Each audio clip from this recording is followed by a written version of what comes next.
السلام عليكم ورحمة الله وبركاته. دعوتو تخينا أكم جبت بجاء خيال عرق منجر حياتي في الكيسة في نمو نجرالي نجرالي إسام برانكي كلو يانا مالف وان محمد برو بيجي برو فيديمو خرا إني برو فيديمو نسلين بينو إسام ليسي وكانت يفو إسام بريني أكسيتي مفاجأة يوكانو أجا إبسيسة إسام كلو إسام برو نبويانا كان برا تاوس حبيب وايوتي أقوى بيتالتي محمدي سوبريسي يا كوش ندور جرا كثير من ساعات بتنو. السلام عليكم ورحمة الله وبركاته. أولي أولتني فيانا جيني بدأ دومي كيانجل عندو كنايا بوكارو بيجالجلا رو بيجالجلا بوكارة نورو بجرا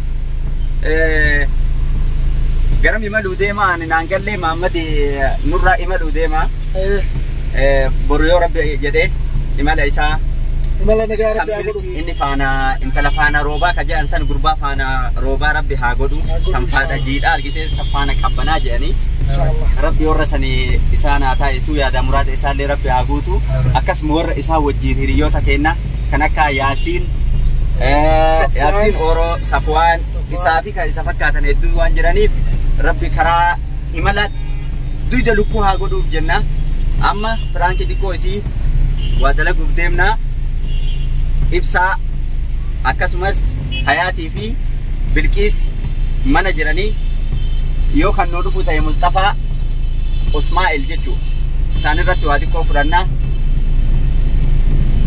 فرانكي دنسا سنينجرا إسانيف إمالا غاري وبلي سكينيا إمالا غاري جنة محمد أتيو مي إمال جت. السلام عليكم ورحمة الله وبركاته. دعوتو تفيك بجمتو تكينيا كان الدنيا كان رجبتان هندي كيسانو جو erge sinjala bade bati hedduu lakkoofsee jira inshallah wanni badeef immoo haala amma isaan hiriyoonni kiyya jedhan kanarra waan jiruuf santu xiqqisho karaa na balleesse kanaaf biyyatti barari'aa jiru anis waan beekaa jiru natti hin fakkaanne isaan qofaa miti maaliif yoo jettan yoggama wajjin galle kun immoo yeroo san isin agarsiisaa jechuudha bakka dhaquuf deemu eessa akka imalaa jiru carraa biyya sadaffaa argadhee fi biyya lammaffaa argadhee waan hin beekneef kanaaf achumatti wal agarraa bakka xiyyaarri itti nafuusetti viidiyoo isinii mara xiyyaara keessattis viidiyoo isinii mara bakkuma kamittuu jechuudha bakka ga'e hundatti viidiyoo waan isinii maru na yala deematiin na laala biyyoonni an deemu biyyoota hedduu waan deemuuf bakka bashannanaa bakka immoo seenaa qabeessa fi waan barumsa qabu hedduu waraabee waan isin biraa ga'uuf asumaan na hordofaa na yala deemallee isiniin jedha hiriyoota kiyya amma na bira jiran kanas kanarraa hafanis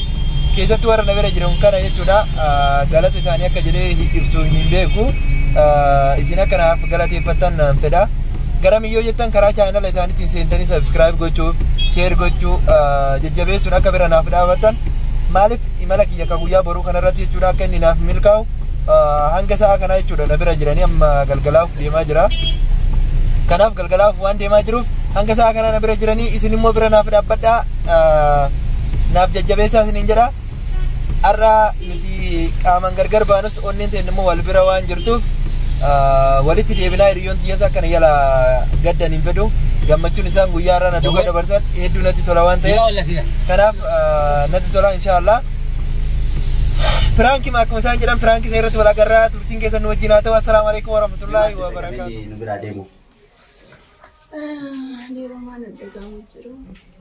دي بيجي وانا سيقول شو اسمه دي هو عليك الرياض كله ها ربنا جاي نقل شو ايه وانا جامس هدو جرا بس بساتشو نفط ما وانا جامس وانا دجامي واسد دجام هدو جرا ايه يبسون دندي سكرو يبسون فداي يبسي خواص انتي كتكو يبسون فدو هاني سلا لما جرا نتيمي حفلا غوني ذاك تيجيسو بينا ولا الناس نما جروب تيجي تخيس عن نمتكو جروبي كوماسون تين كوبلي ساعات يا ماشي أرتستي قدانا والله رقاقية مرة أيوة أنا فيني قاعد أقول برا أصلاً عملت برا نتي دراما ورابو ديم أو أشيت ولا برا أما خاكر متلا فرا خاتني اللي ديوم دينا ومدتر فلتهم قبل والله مش معقول أما أنا خجيب جدا سا راكي هذا لو جدا سا هنا من نيجي والله لا من لي ديمو يعني أنا بويا جرار غانجت كولين دلقو كولي أول كولي يادول جيرو يوسف برادين ما تسيت دعامة مي gara saniin ammoo hedduu takka ni rifadhe wayitaa ni reefuu tana natti beektee bilbilee.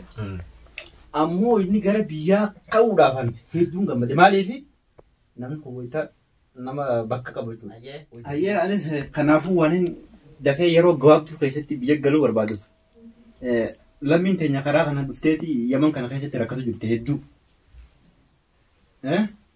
Kanaafuu namni asirraa yoo namni galu hedduu takka bareedaadha. Ammoo maama galuudhaaf hedduu wanti natti dhagame akka nama tokkotti jechuudha. Hedduu ni rifadhe wayitanii natti himu. Isaan qofaas baay'een gaddee ture yoo baay'ee na dhagame. Maaltu na dhufe dhugaan sitti himan? Maaliif namni waliin nyaattee dhugdu tokko yoo addaan baatu sitti dhagama. Maaliif osoo anis isaa waliin deemu ta'e yoo sila baay'ee natti tola ture. Isaan raafuu kiyya hin galu. Wal barannee wajji nyaannee wajji dhugnee akka obboleeyyaniitti ogguun deema jaanna turre wadda hundaan. Saniifuu inshaallah du'aa eegoon obboleessa fayyadaa idumaa ishee riyya qaadee rabbiin nagaan isaa geessu gufuu malee gufaata malee du'aa eegoon. Duuna dhageeme maaliif nuti yuutubaroonni yuutubara qofa osoo hin tahin obboleeyyan. Akka ilmaan abbaa tokkootti wal cinaa dhaabbannee wajji hojjannee wal gargaarree waan takka hojii akkuma Oromoon jettu bultiin wasaasaadhaa gama qaban malee bultiin ijaaramtu sanitti jireenyi keenya gama qabnee waan dhaabbachaa turreef hedduu wanni san dhufti. Waan kana ta'eefuu waa hedduutu na dhageeme maaliif obboleeyyan kiyya ka wajji nyaannee wajji dhugnee jiruun baqaalleen ka wal nu barsiistu yoo taate nuti obboleeyyanii akka ilmaan abbaa tokkotti ilaala bakka feene yookaan karaa feene walitti haa dhufnu ammoo akka ilmaan abbaa tokkotti wal laalaas akka beekamuttis yuutubaroota biyya biraa keessa yuutubaroonni wal jaalatee walitti maxxanee wajji hojjetee wajjiin waan takka wajjiin qabu akka yuutubaroota Yaman jeetti namana akka nama tokkotti akka yaada kiyyaatti. Dubbachuullee natti ulfaata beektaa. Yeroo inni ganama na bilbilee deemna naan jedhu.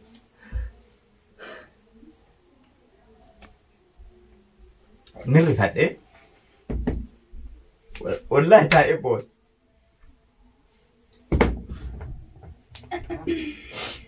Maaliifi isaan qofa doon ta'in Yaasiin Safwaan wajji jirraa naan jedhu bas waan jedhuufi akka ta'u dhabe. Garuu maaliif gammaddee tan gara fuula biyyaa deemuun gammachuudha. Immoo addaan ba'ullee walitti deebinaa bara biyyee inshaallah namni argitee hanga wajji nyaate hanga wajji dhuguu wal cinaa dhaabbachuun waan guddaadha.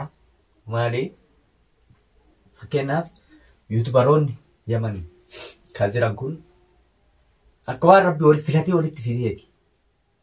Yoo yuutubaroota bakka biraa dhageenyu anamma waan hunda namni na barsiise Abdunaasiritti aanee isa waa'ee dhimma yuutubaa kana jechuudha. Amma of danda'e alhamdulillah waadanuu nama barbaadu akkasuma kan galateeffachuu barbaadu Sa'iid abbaa nama maraa jechuudha.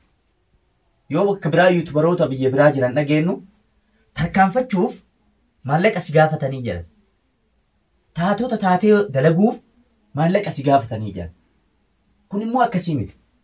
Kootu diraamaa sirraa qaba. Kootu waliin dalagaa qabnaa jennaan baasii ofii baasee namarraayyuu baasee ka ofiin dalagan akkasitti deemee gala. Isaan kunneen addaan bahuu kennatu har'a natti dhagahame.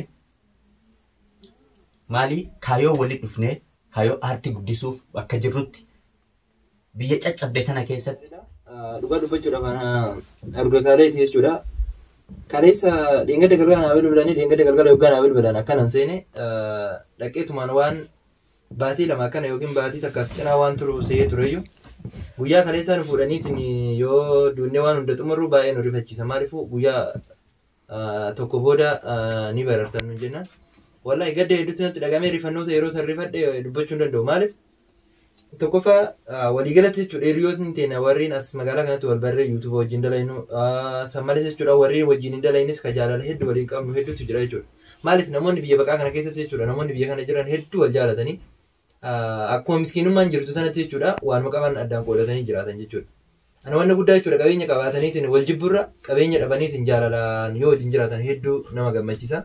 Ani gara kiyyatti hedduu rifadhe dhugaa dubbachuudhaaf namoota hedduuf hin bilbille amma bilbilaatiin jira hanga ammaatitti bilbileetiin waan akkanaatii waan jedhu namoonni hedduu rifatan jechuudha. Maaliif reef jechuudha wallahi hayaati nu yookaan amma isiin asii dubbattu namoota as jiran obboleettii teenyas isin hundaa jechuudha yookaan isin bira taa'u wallahi qaamni kiyya akkuma tokko na taa'atiin isin bira taa'aa jira jechuudha. Maaliif waggaa lamaan kana yookaan yaadattu taate boonayyaa gaafa geggeessinu yeroon isaanii baay'ee achi dheeraa ture waan achi dheeraa ta'eef haala hundaa sirreessinee wajjin teennee geggeessinee rifannoonni guyyaa sanis jechuudha akka qaamni tokko nurraa hir'ateetti jechuudha kayaan akkasumatti immoo hir'uudha jechuudha maaliif inni nurraa deemee achi jira nuti immoo hanga sanis gorsa inni guyyaa sun nu gorse akka nu tokko taanetiin wajjin fiixa baanu gorsa san fudhannee wajjin jira jechuudha. Walumaa galatti jechuudha waan warri yuutubaroota biyya keessatiifis biyya biraatis waan dhaamu barbaadu jechuudha. Nuti obbolaawwanii nama tokko jechuudha qarqaaruuf yookiin guddisuuf nama aartii karaa aartistitti bahu tokko namni tokko yoo ati barsiiseette si caalaa gaafa si caalaa namoota kaaniin barsiisaa jechuudha namoota hedduu lafa waa dhufan warreen aartii dandeettii aartii qaban biyya kana jijjiiruu warreen danda'an hedduutu jira jechuudha. Ani kophaa kiyya yookiin waan yuutuubiin naa kabalu san kophaa kiyya nyaachuun sun anaaf bu'aa naan qabu hanga danda'u tokkorraa waan danda'u tokko yoo nama barsiisee jedhe innis immoo waan danda'u tokko na barsiisaa jechuudha. Laakiin waan danda'u san ani dhoyseeti yoo kamallaqa qofa irraa fudhadheeti waan san dhoysaan kan sirreessuuf taate gaafa ani dhoyee nutu barsiisa waan san aartii kana nutu nama dhaalchisuu danda'a. Kanaaf yuutubaroonni wayyaman jechuudha hedduu nama gammachiisanii maaliif waan as jiru qofaaf miti. Waan isaan keessa jiru osoo hin taane hedduu wal qarqaaran. Inni guddaan Sa'iid irraa jechuudha. Sa'iid namoota hedduu barsiise. Anas na barsiise hunda keenya jechuudha isa akka bakka kanaan nu ga'e. Isarraa ammoo nus barannee jechuudha waan gaariidha waan nu barsiiseef jecha isarraa baranneetiin nuti akka namoota biraatiif fakkeenya taatu nu taasise jechuudha. Amma fakkeenya yuutubaroota Masrii biyyoota biraa keessa jiran hedduutu jira jechuudha yuutubaroonni keenya. Isaanis jechuudha fakkeenya akka gaarii ta'anii fi namoota chaayinal isaanii xiqqaata sheer godhanii fi guddisanii fi akka isaan of danda'an akka taasisan abdiin qabaa dhaamsan dabarsu kana kan biraa immoo gaafa biyya galte aartii kana ni dhiistaa kan jedhuuf dhiisuu hin danda'u. Maaliif dhiisuu hin dandeenye? Kaayyoo hedduutti qabaan waa'ee aartii irratti jechuudha kaayyoo hedduu qabaa. Abbaan fedhee dhiisuu osoo naan jedheeti dhiisuu hin danda'u. Maaliif hanga aartii Oromoo takka bakka isiin geetu takka geessisutti abdii muradhee dhiisuu hin danda'u. Kanaaf ammas yoo galeessi jedhe niin dalagaa inshallah waan hundaafuu wal bira jirra waan ta'eef wal qarqarraa sheer walii goon akkuma duraanitti jechuudha. Akkuma dur isin bira jirutti biyya sanittis isin bira jira waan ta'eef waan isin qarqaaruu danda'u yoo jiraadhu taate nagaafatanii isin qarqaaruu danda'a akkuma duritti wal qarqarraa jechuudha. Qaamaan gargar baane malee jechuudha qalbiin teenyas onneen teenyas wal bira jirti waan ta'eef waan barbaadan nagaafachuu ni dandeessan warri asirra jirtan hundi warri viidiyoo kana ilaalan waan nagaafachuu danda'a waan danda'u irraa yoo jiraadhu taate qarqaaruuf ammas jechuudha akkuma duraanii karaan kiyya banaadha. Kanaaf waan isin yaachisu hin jiru qaamaan isin biraa fagaadullee onneen tiyyammoo isin bira jirti waan ta'eef hedduu galatooma naaf jiraadha. Bakka naaf gaa warri asitti hin argamnillee akka gaddan hedduun hin beeka waan ta'eef gaddi isaanii immoo gadda kiyya waan ta'eef inshallah immoo bal'oodhaan yeroo biraa wal agarruuf ulfaadhaa isin jedha warreen viidiyoo kana hordofaa jirtanis ulfaadhaa du'aa nuuf godhaa.